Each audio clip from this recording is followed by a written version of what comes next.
Hi friends ಹಾಗೂ ಎಲ್ಲ ನನ್ನ ಕುಟುಂಬದವರೇ, ನಮಸ್ತೆ ಎಲ್ಲರಿಗೂ. ಹೇಗಿದ್ದೀರಾ ಎಲ್ಲರೂ? ನಾನಂತೂ ಸೂಪರ್ ಆಗಿದ್ದೀನಿ. ನಂತರ ನೀವು ಸೂಪರ್ ಆಗಿದ್ದೀರಿ, ಇರ್ತೀರಿ ಅನ್ನೋದು ನನ್ನ ಭಾವನೆ. ಯಾರಿದ್ದಾರೆ ನನ್ನ ಕೈಯಲ್ಲಿ ನೋಡಿ, ಇವಳು ದಿಯಾ ಅಭೀಷ್ಟ ಅಂತ. ನಾನು ನಿಮಗೆ 9-10 ತಿಂಗಳ ಹಿಂದೆ ನನ್ನ ಭಾವನ ಸೊಸೆಯ ಡೆಲಿವರಿಯಾಗಿ ಪ್ರಾಬ್ಲಮ್ ಆದ ಕತೆ ಹೇಳಿದ್ದೆ. ಹೆಣ್ಣು ಮಗು ಹುಟ್ಟಿದ್ದು ಹೇಳಿದ್ದೆ ಅಲ್ಲ, ನೋಡಿ ಇವಳೆ. ಮೊನ್ನೆ 26ನೇ ತಾರೀಕು ಇವಳು ನಾಮಕರಣ ಆಯಿತು. ದಿಯಾ ಅಭೀಷ್ಟ ಅಂತ ಹೆಸರಿಟ್ಟಿದ್ದೀವಿ ಇವಳಿಗೆ. ಇವಳು ಅವಳ ಅಮ್ಮನ್ನ ಉಳಿಸ್ಕೊಂಡಿರುವಂತಹ ಸ್ಟೋರಿನ ಎಲ್ಲರೂ ತಿಳ್ಕೊಳ್ಬೇಕಾಗಿರುವಂತಹ ಆರೋಗ್ಯ ಸಮಸ್ಯೆ ಯಾವ ಥರ ಬಂತು ಅನ್ನೋದ್ರ ಬಗ್ಗೆ ಪೂರ್ತಿ ವಿವರ ನಾನು ಈ ಪಾಪು ಅಮ್ಮ ಅಪ್ಪನ ಜೊತೆಗೆ ಮಾತಾಡಿ ನಿಮ್ಗೆ ಇವತ್ತೆಲ್ಲ ತಿಳಿಸ್ಕೊಡ್ತಾ ಇದ್ದೀನಿ. ಬನ್ನಿ ಎಲ್ಲ ವಿಷಯದ ಬಗ್ಗೆ ಮಾತಾಡೋಣ. ನೋಡಿ, ಇವನು ನನ್ನ ಭಾವನ ಮಗ ರಜತ್, ಅವನ ವೈಫು ರಜನಿ. ಇವಳು ಲಾಸ್ಟ್ ಇಯರ್ ಮೇ 3ಕ್ಕೆ ಹೆಣ್ಣು ಪಾಪುವನ್ನು ಮಗುವಿಗೆ ಜನ್ಮ ಕೊಡ್ತಾಳೆ. ಅವಳ ಪ್ರೆಗ್ನೆನ್ಸಿ ಪೂರ್ತಿ ಅಷ್ಟು ಆರಾಮದಲ್ಲಿದ್ದವಳು. ಡೆಲಿವರಿ ಆಗಿನೂ 2-3 ದಿವಸ ಆರಾಮ ಇದೆಯಲ್ಲ ರಜನಿ, ಸಿಸೇರಿಯನ್ ಆಯ್ತು ಅವಳಿಗೆ. ಅಷ್ಟು ಆರಾಮ ಇದ್ದು 3 ದಿವಸದ ನಂತರ ಅವಳಿಗೆ ಸಣ್ಣಕ್ಕೇನೋ ಹೊಟ್ಟೆ ನೋವು ಶುರುವಾಗಿ ಅವಳನ್ನು ಇಲ್ಲಾಗಲ್ಲ, ನೀವು ಶಿವಮೊಗ್ಗ ಕರ್ಕೊಂಡೋಗಿ ಅಂತ ಹೇಳಿದ್ರು. ಶಿವಮೊಗ್ಗ ಹಾಸ್ಪಿಟ್ಲಲ್ಲಿ ಕರ್ಕೊಂಡೋಗಿ ಸೇರಿಸಿದ್ವಿ. ಆಮೇಲಿನ ಕಥೆನ ನನ್ನ ಭಾವನ ಮಗ ಹೇಳ್ತಾನೆ. ಅದರಲ್ಲಿ ನಾನು ಹೇಳ್ಬಿಡ್ತೀನಿ. 50 ಲಕ್ಷದಲ್ಲಿ ಒಬ್ಬರಿಗೆ ಬರುವಂತಹ ಪ್ರಾಬ್ಲಮ್ ಅದು ಫ್ಯಾಕ್ಟರ್ 8 ಅಂತ. ಬ್ಲಡ್ಡಲ್ಲಿ ಕ್ಲಾಟಿಂಗ್ ಸಿಸ್ಟಮ್ಮು ಕಳ್ಕೊಂಡ್ಬಿಟ್ಟಿರುತ್ತೆ. ನಮ್ಮ ಬ್ಲಡ್ ಒಂದು ಗಾಯ ಆದರೆ ನಮ್ಮ ಗಾಯ ಆದರೆ ಹೇಗೆ ಅದು ಆಮೇಲೆ ರಕ್ತ ಕಟ್ಟತ್ತಲ್ವ, ನಾವು ಹಿಂಗೆ ಒತ್ತಿ ಹಿಡ್ಕೊಂಡ್ರೆ ಸ್ವಲ್ಪ ಹೊತ್ತಿಗೆ ರಕ್ತ ಕಟ್ಟತ್ತೆ. ಅವಳ ಬಾಡಿಲಿ ಆ ಗುಣನೇ ಕಳ್ಕೊಂಡ್ಬಿಟ್ಟಿತ್ತು ಅವಳ ಬ್ಲಡ್. ಅದರಿಂದಾಗಿ ಅಷ್ಟು ಕಾಂಪ್ಲಿಕೇಶನ್ ಆಗಿ ಸುಮಾರು 4.5 ತಿಂಗಳು ಹಾಸ್ಪಿಟಲೈಸ್ ಆಗಿದ್ಲಲ್ಲ. ಶಿವಮೊಗ್ಗದಲ್ಲಿ ಒಂದು 8 ದಿವಸ, ಆಮೇಲೆ ಒಂದು 3.5 ತಿಂಗಳು ಮಣಿಪಾಲ ಹಾಸ್ಪಿಟ್ಲಲ್ಲಿ, ಉಡುಪಿ ಮಣಿಪಾಲ ಹಾಸ್ಪಿಟ್ಲಲ್ಲಿ ಅವಳು ಅಡ್ಮಿಟ್ ಆಗಿ ಹುಷಾರಾಗಿ ಬಂದವಳು. ಅದು ಎಲ್ಲ ಸ್ಟೋರಿ ಏನಾಯಿತು ಅಂದರೆ, ನಾಳೆ ಯಾರಿಗಾದರೂ ಈ ಥರದ ಪ್ರಾಬ್ಲಮ್ ಬಂದರೆ ವಿಷಯ ಗೊತ್ತಿದ್ರೆ ಅನುಕೂಲ ಆಗತ್ತೆ ಅನ್ನೋದಕ್ಕೆ 50 ಲಕ್ಷದಲ್ಲಿ ಒಬ್ಬರಿಗೆ ಬರುವಂತಹ ತೊಂದರೆ ಇದು. ಅದರಲ್ಲಿ ಅವಳು ಗೆದ್ದು ಬಂದಿದ್ದಾಳೆ. ಅವಳ ಪಾಪು ಅಮ್ಮನ್ನ ಉಳಿಸ್ಕೊಂಡು ಅಪ್ಪನಿಗೆ ಹೆಂಡತಿನ ವಾಪಸ್ಸು ಕೊಡಿಸಿದ್ದಾಳೆ. ಭಗವಂತನ ದಯೆ ಎಲ್ಲ ಒಟ್ಟಿಗೆ ಸೇರಿ, ಎಲ್ಲರ ಹಾರೈಕೆಗಳು ಎಲ್ಲ ಸೇರಿ ಅವಳು ಹುಷಾರಾಗಿರುವಂಥದ್ದು. ಅದರಲ್ಲಿ ಯಾಕೆ ಏನೇನಾಯಿತು ಎಲ್ಲ ನನ್ನ ಭಾವನ ಮಗ ಹೇಳ್ತಾನಿಲ್ಲ. ಅಲ್ಲರ ಜೊತೆ ಅವಳಿಗೆ ಹೊಟ್ಟೆ ನೋವು ಬಂತು. ನೀವು ಶಿವಮೊಗ್ಗ ಕರ್ಕೊಂಡು ಹೋದ್ರಿ ಡೆಲಿವರಿ ಆದಮೇಲೆ. ಆವಾಗ ಅಲ್ಲಿ ಅಡ್ಮಿಟ್ ಮಾಡಿದವಾಗ ಏನಂತ ಹೇಳಿದರು ಡಾಕ್ಟರ್ಸ್? ಮೇ 3ನೇ ತಾರೀಕು ಇವಳಿಗೆ ಡೆಲಿವರಿ ಆದ ನಂತರದಲ್ಲಿ ಮೇ 4ನೇ ತಾರೀಕು ಅಲ್ಲಿ ಡಾಕ್ಟ್ರು ಮಾರ್ನಿಂಗ್ ವಿಸಿಟಿಗೆ ಬಂದಾಗ ಇವಳಿಗೆ ಲೆಫ್ಟ್ ಸೈಡಲ್ಲಿ ಸ್ವೆಲ್ಲಿಂಗ್ ಇತ್ತು, ಪ್ಲಸ್ ಪೇಯ್ನ್ ಇತ್ತು.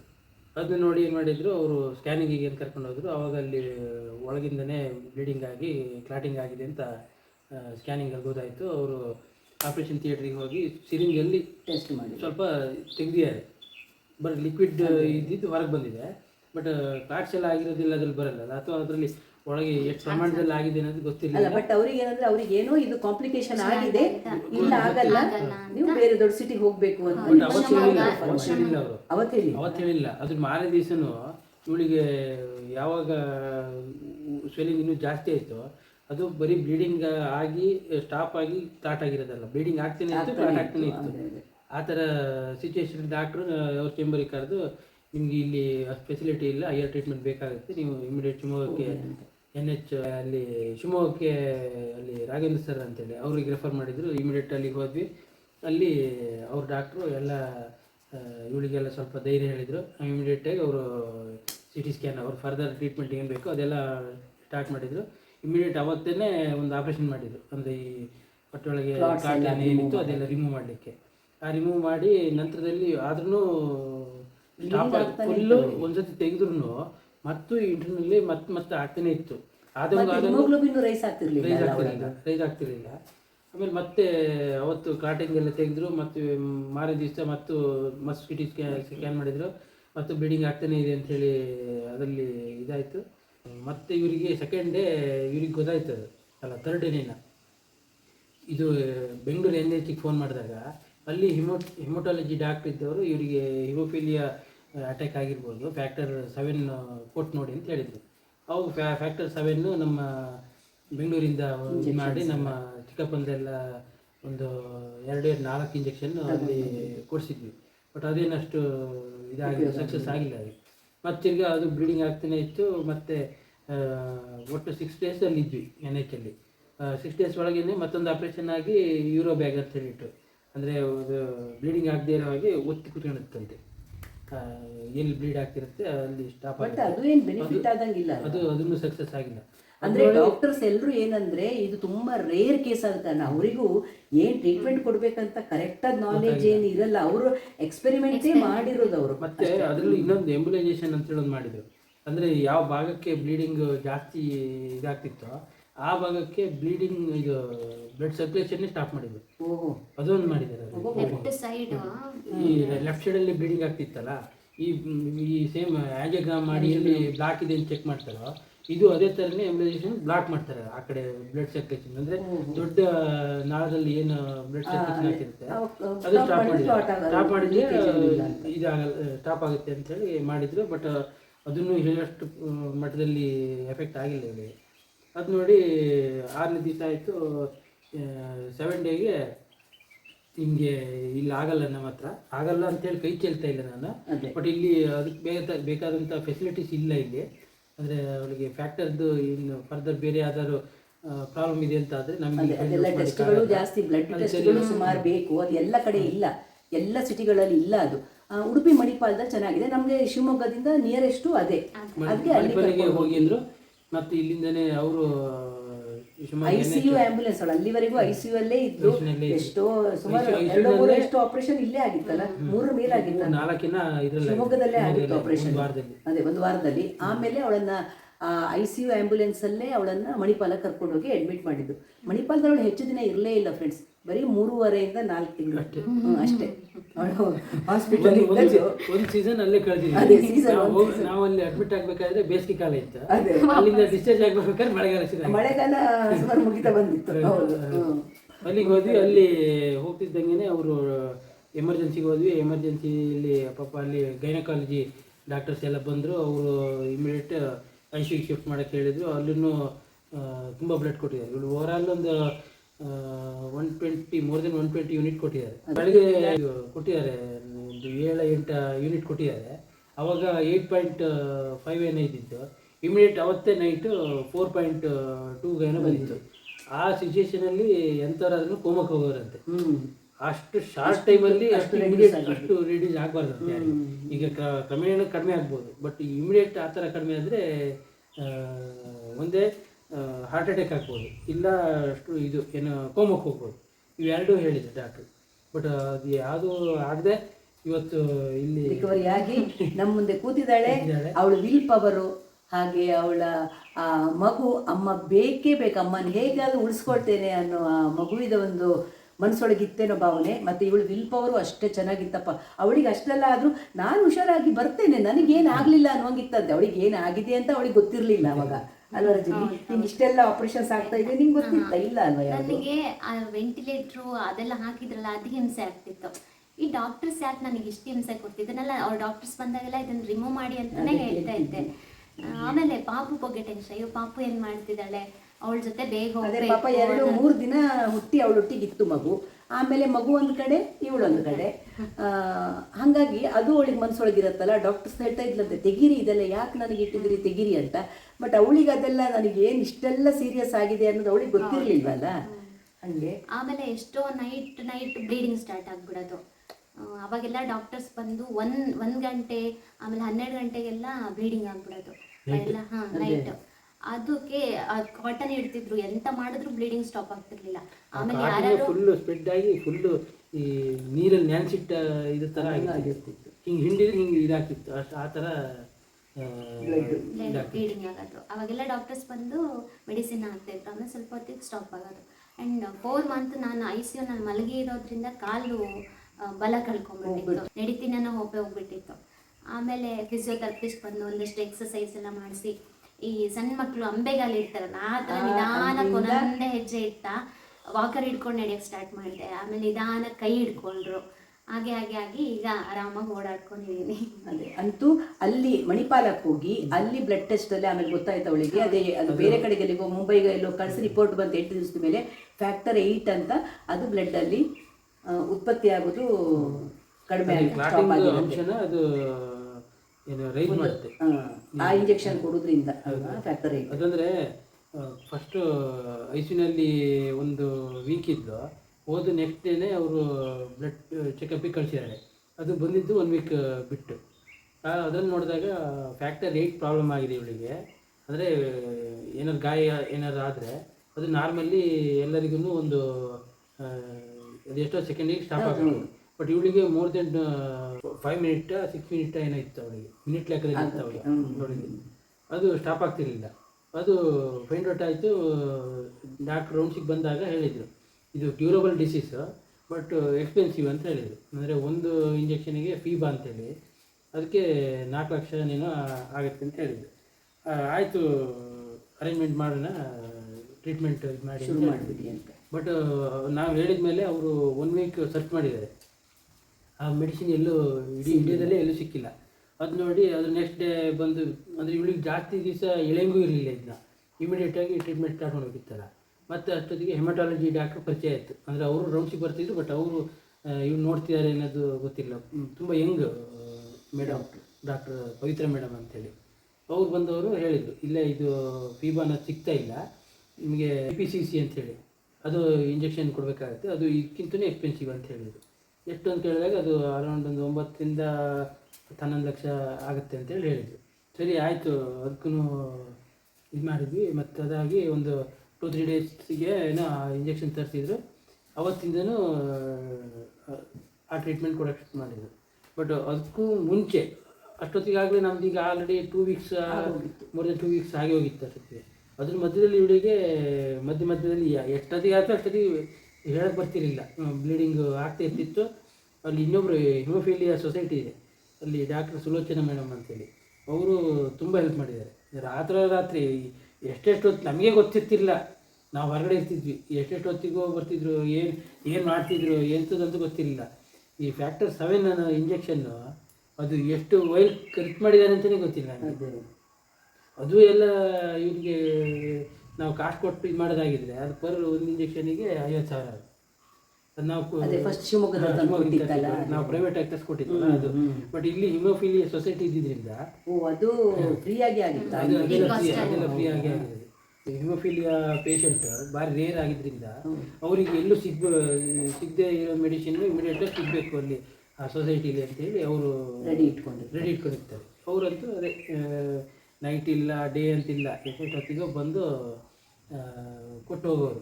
ಅದಲ್ಲದೆ ಮತ್ತು ಇನ್ನೊಂದು ಹೆಮ್ಲಿಬ್ರಾ ಅಂತೇಳಿ ಒಂದು ಇಂಜೆಕ್ಷನ್ ಕೊಟ್ಟಿದ್ದಾರೆ. ಅದು ಒಟ್ಟು 6 ಇಂಜೆಕ್ಷನ್.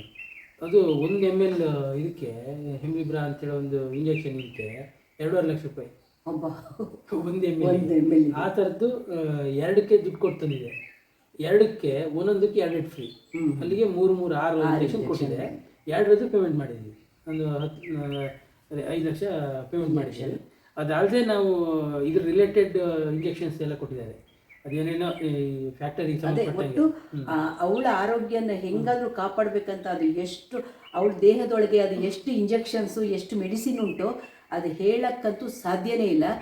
ಮಣಿಪಾಲ ಹಾಸ್ಪಿಟ್ಲಲ್ಲಿ ಸುಮಾರು 4 ತಿಂಗಳ ಮೇಲೆ ಅವಳು ಅಲ್ಲಿದ್ದು ಅದೇ ಎಲ್ಲ ಗೈನಕಾಲಜಿ, ಹೆಮಟಾಲಜಿ, ಪ್ಲಾಸ್ಟಿಕ್ ಸರ್ಜರಿ, ಆಮೇಲೆ ಇವರು ಫಿಸಿಯೋಥೆರಪಿ ಎಲ್ಲ ಡಿಪಾರ್ಟ್ಮೆಂಟ್ ಅವರ ಸಹಾಯ haemophilia society doctor Sulochana madam ಅದೇ ಎಲ್ಲರ ಸಹಾಯದಿಂದ ಇವತ್ತು ಇಷ್ಟು ಹುಷಾರಾಗಿ ನಮ್ಮೊಂದು ಕೂತಿದ್ದಾಳೆ. ಅವಳಿಗೆ ಮೇಜರ್ 8 ಆಪರೇಷನ್ ಆಗಿದೆ. ಒಂದು ಆಪರೇಷನ್ಗೆ ಅಯ್ಯೋ ಭಾರ ಎತ್ತಬಾರ್ದು, ಅದು ಮಾಡಬಾರ್ದು, ನನಗೆ ಆಪರೇಷನ್ ಆಗಿದೆ ಅಂತಾರೆ ಜನರು. 8 ಮೇಜರ್ ಆಪರೇಷನ್. ಒಂದು ಪ್ಲಾಸ್ಟಿಕ್ ಸರ್ಜರಿ ಅಂತೂ ಅವಳ ತೊಡೆದು ಫುಲ್ ಸ್ಕಿನ್ ತೆಗೆದು ಅವಳಿಗೆ ಆಪರೇಷನ್ ಆದ ಹೊಟ್ಟೆ ಜಾಗಕ್ಕೆ ಗ್ರಾಫ್ಟಿಂಗ್ ಮಾಡಿದ್ದಾರೆ ಅವಳಿಗೆ. ಅಷ್ಟೆಲ್ಲ ಮಾಡಿ ಈಗ ರಿಕವರಿಯಾಗಿ ಇನ್ನೂ ಅವಳು ಸುಧಾರಣೆ ಆಗಕ್ಕಿದೆ. ಆದರೆ ಅವಳು ಮೊದಲಿನ ಹಾಗೆ ಆ್ಯಕ್ಟಿವ್ ಆಗಿದ್ದಾಳೆ. ನಾವು ರೆಸ್ಟ್ ತಗೋ ಅಂತೀವಿ, ಅವಳು ರೆಸ್ಟ್ ತಗೊಳ್ಳೋದಿಲ್ಲ 1 ನಿಮಿಷನೂ, ಎಲ್ಲ ಕೆಲಸ ಮಾಡ್ತಾಳೆ. ದೇವ್ರ ದಯದಿಂದ ಹುಷಾರಾಗಿ ಬಂದಿದ್ದಾಳೆ. ಅವಳ ಬಾಯಲ್ಲಿ ಕೇಳೋಣ. ಈಗ ನಾನು ಹೇಳ್ತೀನಲ್ಲ, ಅವಳು ಹುಷಾರಾಗಿ ಬಂದು ಅವಳು ಹುಷಾರಾಗೋದ್ರ ಹಿಂದೆ ಅವನಿಗೊಂದು ದೊಡ್ಡ ನೊಬೆಲ್ ಪ್ರಶಸ್ತಿ ಕೊಡಬೇಕಪ್ಪ ನಿನಗೆ ಅಂತೀನಿ ನಾನು. ಯಾಕೆ ಗೊತ್ತಾ, ಮಣಿಪಾಲದಲ್ಲಿ 4-5 ತಿಂಗಳು ಅವಳು ICU ಅಲ್ಲಿ ಇರ್ತಾ ಇದ್ರು. ಅವನಿಗೆ ಸಪ್ರೇಟ್ ರೂಮ್ ಇಲ್ಲ, ಹೊರಗಡೆ ಕಾರಿಡಾರಲ್ಲಿ ಎಲ್ಲೋ.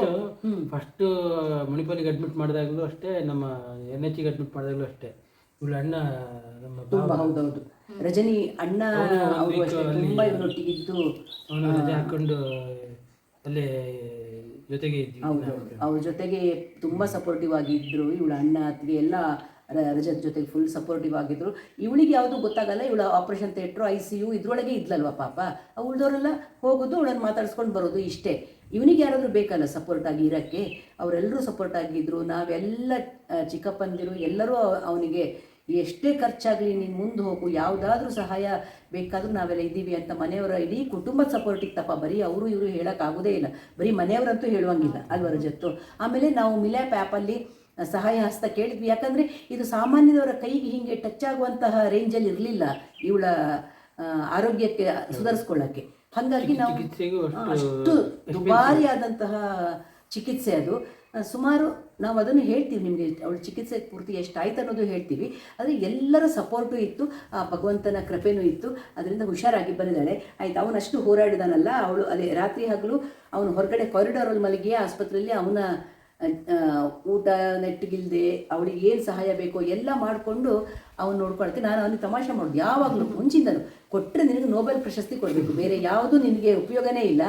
ಅಷ್ಟು ಒಂದು ಪೇಷನ್ಸ್ ಲೆವೆಲಲ್ಲಿ ಪೇಷಂಟ್ ನೋಡ್ಕೊಳ್ಳೋದು ಸುಲಭ ಅಲ್ಲ, ಅಷ್ಟು ಕಷ್ಟ. ಅದರಲ್ಲಿ ಅವನು ಅಷ್ಟು ಪೇಷನ್ಸಿಂದ ನೋಡ್ಕೊಂಡಿದ್ದಾನೆ ಹೆಂಡ್ತಿನ. ಇವಳ ಮನಸ್ಥಿತಿ ಹೇಗಿತ್ತು ಅವಳ ಹತ್ರ ಕೇಳ್ತೀನಿ ನಾನೀಗ. ಈಗ ಅವನೇಗೋ ಟ್ರೀಟ್ಮೆಂಟ್ ಎಲ್ಲ ಕೊಡಿಸ್ದ, ಅವಳು ಹುಷಾರಾದ್ಲು. ಅವಳು ICU ಒಳಗೆ ಇರ್ತಿದ್ಲಲ್ವ, ಅವಳಿಗೆ ಯಾವುದು ಹೇಳಬೇಡಿ ಅಂದಿದ್ರು ಡಾಕ್ಟರ್ಸು. ಅವಳಿಗೆ ಯಾವುದು ಗೊತ್ತಾಗೋದು ಬೇಡ, ಇಷ್ಟು ಸೀರಿಯಸ್ ಕಂಡೀಷನ್ ಇದೆ ಅಂತ ಅವಳಿಗೆ ಗೊತ್ತಾಗೋದು ಬೇಡ ಅಂತ ಹೇಳಿದರು. ಆದರೂ ಅವಳು ಎಲ್ಲ ಜಾಣೆ ಅಂದರೆ ಜಾಣೆ, ಅವಳಿಗೆಲ್ಲ ತಿಳ್ಕೊಂಡು ಬಿಟ್ಟಿದ್ಲು. ಅದು ಹೆಂಗೆ ತಿಳ್ಕೊಂಡಿದ್ದಾಳೆ ಅವಳನ್ನೇ ಕೇಳೋಣ ಈಗ. ಅಲ್ಲ ರಜನಿ, ಹೆಂಗೆ ತಿಳ್ಕೊಂಡಿದ್ದೀನಿಲ್ಲ? ಅದು ಡಾಕ್ಟರ್ಸ್ ಬಂದು ನನ್ನನ್ನು ಚೆಕ್ ಮಾಡಿಬಿಟ್ಟು ಆಚೆಗೆ ಹೋಗಿ, ನನ್ನ ಯೂಶ್ವಲಿ ಪೇಷಂಟಿಗೆ ಕೇಳಬಾರ್ದು ಅಂತ ಆ ಕಡೆ ಹೋಗಿ ಮಾತಾಡ್ತಾರೆ. ಮತ್ತೆ ಅಲ್ಲಿ ಮಣಿಪಾಲಲ್ಲಿ ಕನ್ನಡದಲ್ಲಿ ಮಾತಾಡೋದು ಕಡಿಮೆ, ಇಂಗ್ಲೀಷಲ್ಲೇ ಮಾತಾಡ್ತಿದ್ರು. ಡಾಕ್ಟರ್ಸ್ ಸಿಸ್ಟರ್ಸ್ ಹತ್ರ ಕಾನ್ವರ್ಸೇಷನ್ ಮಾಡ್ತಾ ಇರ್ಬೇಕಾದ್ರೆ ನಾನು ನಿಧಾನ ಕೇಳಿಸ್ಕೊಳ್ಳೋದು ಏನು ಹೇಳ್ತಾರೆ ಅಂತ. ಅವರೆಲ್ಲ ಈ ಥರ ಇಂಜೆಕ್ಷನ್ ಕೊಡಬೇಕು, ಅದಾಗಿದೆ ಇದಾಗಿದೆ ಅಂದಾಗ ಇಂಜೆಕ್ಷನ್ ಕಾಸ್ಟ್ ಸಹ ಹೇಳ್ತಾ ಇದ್ರ. ನನಗೆ ಇಲ್ಲಿ ಮಲ್ಕೊಂಡಾಗ ತಲೆ ಬಿಸಿ ಆಗೋದು. ಅಯ್ಯೋ, ಹೊರಗಡೆ ಅವರಿಬ್ಬರೇ ಇದ್ದಾರೆ, ಅಣ್ಣ ಮತ್ತೆ ಇವರು ಫ್ಯಾಮಿಲಿಯವರೆಲ್ಲ ಟೆನ್ಷನ್ ಮಾಡ್ಕೊಂಡಿದ್ದಾರೆ, ಅಷ್ಟು ಹೆಂಗೆ ಅರೇಂಜ್ ಮಾಡ್ತಾರಪ್ಪ ಅಂತ ಅಳ್ತಾ ಇದ್ದೆ. ಅವಾಗ ಸಿಸ್ಟರ್ಸ್ಗಳಂತ ನಾವು ಹೇಳ್ತೀವಿ, ನಿಜವಾಗ್ಲೂ ತಾಯಿ ತರ ನೋಡ್ಕೊಂಡಿದ್ದಾರೆ, ದೇವ್ರ ಸ್ವರೂಪ ಅವರೆಲ್ಲ. ಅವರೆಲ್ಲ ಬಂದು ನನಗೆ ಸಮಾಧಾನ ಮಾಡೋರು. ನೀವು ಅಳ್ಬೇಡಿ, ಹೇಗೂ ಅರೇಂಜ್ ಮಾಡ್ತಾರೆ, ಮತ್ತೆ ಫ್ರೀ ಅಮೌಂಟಲ್ಲೆಲ್ಲ ಕೊಡ್ತಾರೆ, ನೀವು ಈ ಥರ ಟೆನ್ಷನ್ ಮಾಡಿಕೊಂಡ್ರೆ BP ಹೆಚ್ಚು ಕಮ್ಮಿ ಆಗುತ್ತೆ ಅಂತ ಅವ್ರು ಸಮಾಧಾನ ಮಾಡ್ತಾ ಇದ್ರು. ನಾವು ಹಾಸ್ಪಿಟಲ್ನವರು ಬರೀ ದುಡ್ಡು ಮಾಡ್ತಾರೆ, ಕಮರ್ಷಿಯಲೈಸ್ ಅಂತ ಈಸಿಯಾಗಿ ಮಾತಾಡ್ಬಿಡ್ತೀವಿ, ಬಟ್ ಎಲ್ಲರೂ ಹಾಗಿರೋದಿಲ್ಲ. ಅದು ಅಷ್ಟಷ್ಟು ದಿವಸ ಇದ್ದವಾಗ ಇವಳಿಗೆ ಎಲ್ಲ ವಿಷಯ ಗೊತ್ತಾಗಿದೆ ಅಲ್ಲಿ. ಮತ್ತೆ ಫಿಸಿಯೋಥೆರಪಿಸ್ಟ್ ಅಷ್ಟೇ, ಅವರು ಮೊನ್ನೆ ನಾಮಕರಣಕ್ಕಂತ ಮಣಿಪಾಲಿಂದ ನನ್ನ ಮಗುಗೋಸ್ಕರ, ನನಗೋಸ್ಕರ, ನಮ್ಮ ಫ್ಯಾಮಿಲಿಗೋಸ್ಕರ ಇಲ್ಲಿ ತನಕ ಬಂದಿದ್ದಾರೆ.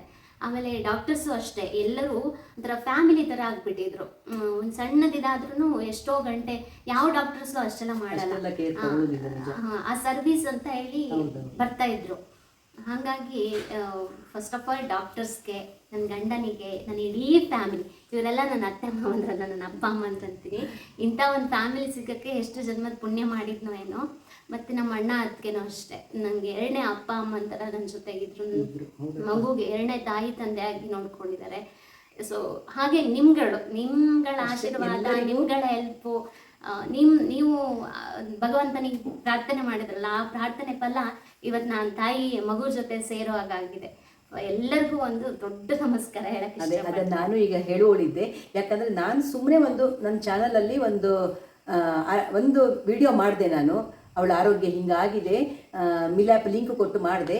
ತುಂಬ ಜನರು ನಾವು ಕಳಿಸಿದ್ವಿ ಅಂತ ಎಲ್ಲರೂ ಮೆಸೇಜ್ ಮಾಡಿದ್ರಿ.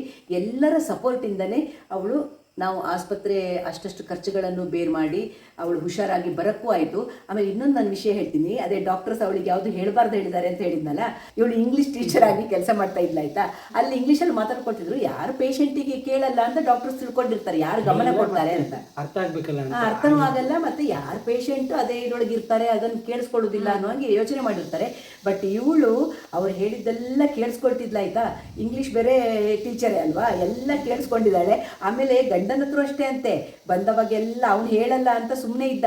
ಇವಳು ಯಾವ್ಯಾವುದೋ ಕೆದಕಿ ಆ ಕಡೆಯಿಂದ ಈ ಕಡೆಯಿಂದ ಆ ಕಡೆಯಿಂದ ಮಾಡಿ ಅವನ ಬಾಯಿಂದ ಬಿಡಿಸ್ಕೊಂಡು ಇನ್ನರ್ಧನೂ ತಿಳ್ಕೊಂಡು ಬಿಟ್ಟಿದ್ದಾಳೆ ಅವಳು ರಜನಿ. ಹಂಗೆ ಮಾಡಿ ಅವಳೆಲ್ಲ ವಿಷಯ ತಿಳ್ಕೊಂಡಿದ್ಲು. ಅಷ್ಟೇ ಧೈರ್ಯವಂತೆ ಅವಳ ವಿಲ್ ಪವರು ಅವಳನ್ನು ಇಷ್ಟು ಹುಷಾರಾಗಕ್ಕೆ, ಅವಳ ವಿಲ್ ಪವರು ಅವಳಿಗೆ ಕಾರಣ. ಇಲ್ಲ ಅಂದರೆ ಸುಧಾರಿಸೋಕ್ಕೆ ಸಾಧ್ಯ ಇಲ್ಲ.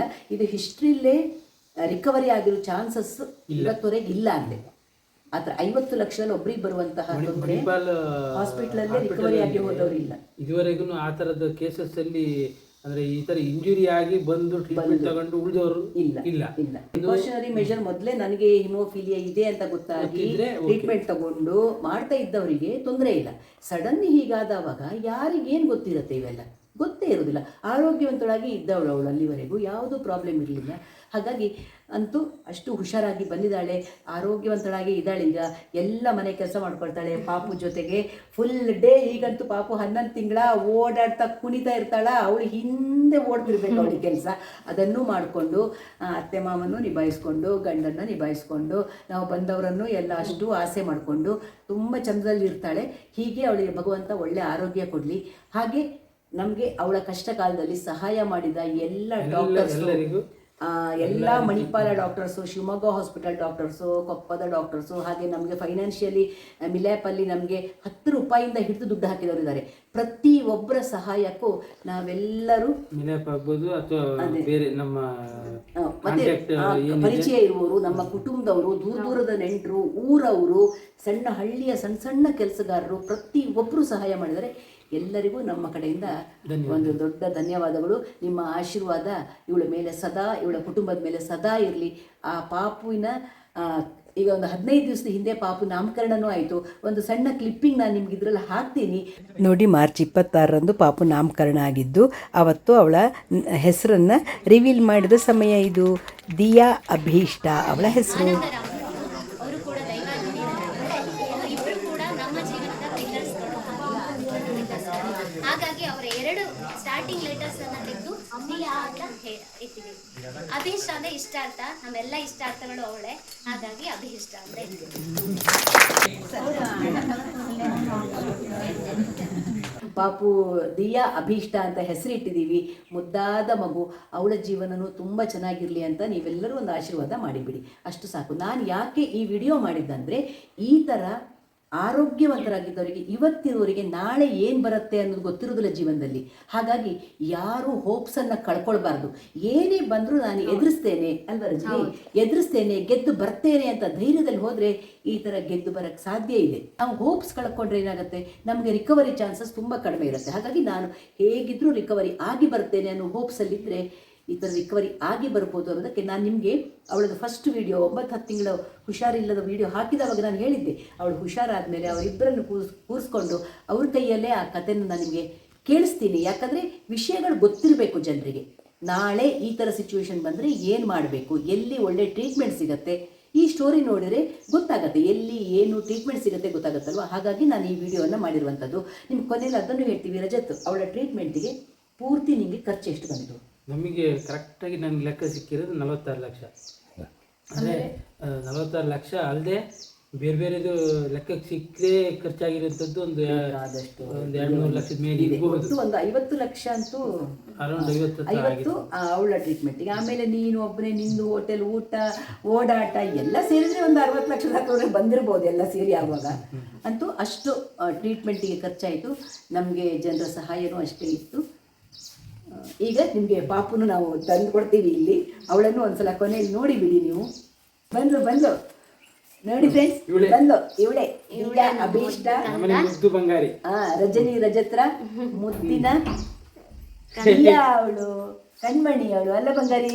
ಅಮ್ಮನ್ನ ಆರೋಗ್ಯವಂತಳಾಗಿ ಮಾಡಿ ಕರ್ಸ್ಕೊಂಡಿದ್ದಾಳೆ ಅವಳು. ಹಾಯ್ ಹಾಯ್ ಹಾಯ್ ಹಾಯ್ ಮಾಡು, ಟಾಟಾ ಹೇಳಲ್ಲರಿ, ಮುದ್ದು ಬಾಯ್ ಮಾಡು, ಟಾಟಾ ಮಾಡು, ಟಾಟಾ ಮಾಡು.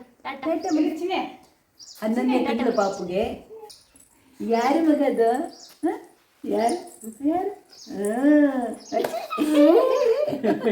ಹೋದೆ ಹೋದೆ ನಿಮಗೂ ಅವಳನ್ನು ನಾನು ಹೇಳಿದ್ದೆ ಅಲ್ವಾ, ಸ್ವಲ್ಪ ದೊಡ್ಡ ಆಗಲಿ ನಿಮಗೆ ಪಾಪುನು ತೋರಿಸ್ತೀನಿ ಅಂತ ಹೇಳಿದ್ದೆ ನಿಮಗೆ. ಈಗ ಪಾಪು ಸಮೇತ ಅವರ ಇಡೀ ಕುಟುಂಬನ ನಿಮಗೆ ತೋರಿಸ್ತೀನಿ ನಾನು. ಎಲ್ಲರ ಆಶೀರ್ವಾದ ಅವ್ರ ಮೇಲೆ ಇರಲಿ ಅಂತ ಕೇಳ್ತಾ ನಾವು ಈ ವಿಡಿಯೋವನ್ನು ಮುಗಿಸ್ತಾ ಇದ್ದೇವೆ. ಶ್ಯಾಮಲಾ ವ್ಲಾಗ್ಸ್ ಇಷ್ಟ ಆಯಿತು ಅಂದರೆ ಏನು ಮಾಡಬೇಕು? ಒಂದು ಲೈಕ್ ಮಾಡಿ, ಶೇರ್ ಮಾಡಿ, ಸಬ್ಸ್ಕ್ರೈಬ್ ಮಾಡಿ. ಸಿಗ್ತಾ ಇರೋಣ ಒಳ್ಳೊಳ್ಳೆ ವಿಡಿಯೋಗಳ ಜೊತೆ. ಬಾಯ್ ಎಲ್ಲರಿಗೂ. ನಮಸ್ತೆ.